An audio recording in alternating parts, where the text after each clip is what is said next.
Hey everybody, it's Marcia. I'm back today with another scrapbook process video for My Creative Scrapbook. So in today's video, I am using the July main kit, and this kit features the Simple Stories Summer Farmhouse collection. And this is a very versatile collection for scrapping summer photos. I've used it for just everyday summer barbecue picnic photos, and I've used it for lake photos, heritage photos. There's a wide variety that you could do. So today I am backing a cut file, and this cut file is free from Paige Evans, and you can get it in her Facebook group. It's called the Happy Scrappy Place. So if you search for that on Facebook, you can join the group, and Paige shares free cut files there with you. I think she does like one a week. And you also get to see sneaks of her collections and inspiration from other scrapbookers as well as they're using her cut files in her paper collections. It's just an awesome group to be part of. So this cut file is free, like I said, and you can go and get it from that Facebook page. So I am having a few issues here backing this cut file. I have to admit, this is like one of the first layouts that I did where I used I had a new silhouette sent to me. I received a silhouette 4 for a Christmas gift, and it died on me in, I want to say April, or the end of March. And so I had to send it back to Silhouette, and I just recently got my new Silhouette machine. And so I struggled a little bit with the letters here because I cut out those inside letters just a little bit too big and then ended up fussy cutting around them. So what I did is I backed this cut file with some old alpha thickers that I was not going to use. I don't really care for the round alphas. I don't know, they just seem awkward to me, and I never really used these.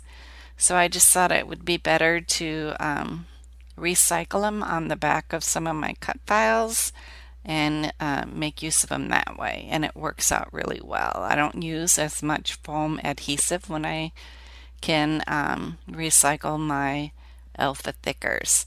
So this works well too if you have like a lot of numbers left in your thickers and you just want a little bit more support on the back of some of your cut files and not use so much foam adhesive. All right, so I am playing around now with some of my ephemera pieces. I am scrapping a photo of my son. So he is probably 2 years old in this picture, and he's eating this big slice of watermelon. He is just the cutest little thing. You'll see some close-ups at the end. You can see how adorable he is with his watermelon. Watermelon was his favorite food at this age, and every time we went to the grocery store, he would beg for watermelon. Um, and of course, I couldn't say no. He was just so adorable. Um, so I printed out these photos in black and white, and in the cut file, there was a spot for a hyphen, and so instead of backing that spot, I knew that's where I wanted to put my photos. So I printed the photos out small. If you're using this cut file, you'll have to be careful when you resize the cut file to allow room for photos if you're going to do this. But it worked really well to put the photos right here. So I'm playing around with the stickers from the Spring Summer Farmhouse collection. I love the photo tabs, so I like putting those around my photos. And I'm going to back it with some foam adhesive so that it's at the same height as my photo. Um, I had used a background sheet here from Vicky Bouton's Let's Wander mixed media pad. I love her mixed media pads. So rather than going and playing with my paints and spray inks and whatever to make my own background, she has these ready-made backgrounds.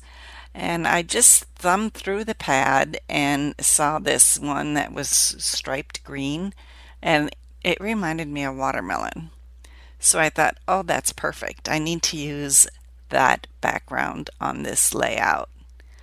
And it worked out really well. It didn't photograph very well. It's kind of yellow in my photographs. I'm a little disappointed in that. I tried various things to make it look more green, and just wasn't happy with how it photographed. But just remember at the end when you see the close-ups that it is supposed to be a green background. Um, I added scallop stickers underneath my photos. I felt that they needed to be grounded a little bit. Um, and I am adding some embellishments to draw your eye from one photo across the layout to the next. So it had this really cute watermelon chipboard border, and it worked out really well to have that go across to the S where there's this wash tub with some beverages in it, and another sticker that says Simple Pleasures. Um, and so I'm looking on this sticker sheet to see what else I can put on here. There are some adorable bees, flowers. I put a flower on the photo. And there's a sticker that says, You are my sunshine. That's the one I just grabbed right there. And I just had to put that on here too. I didn't like it on top of anything, so I put it on the background directly. I thought it was more eye-catching there. And then for my title, what came in the kit was the Simple Stories titles. And these are kind of like foam titles. And so they have this one that with the yummy. And I thought I have to use that. That's perfect. So I put the yummy right underneath the R. I thought it stood out against the background better there. And then I also added a foam heart. So there's my first layout with the July kit. Be sure to stop back for I have 3 more process videos coming. Bye bye now.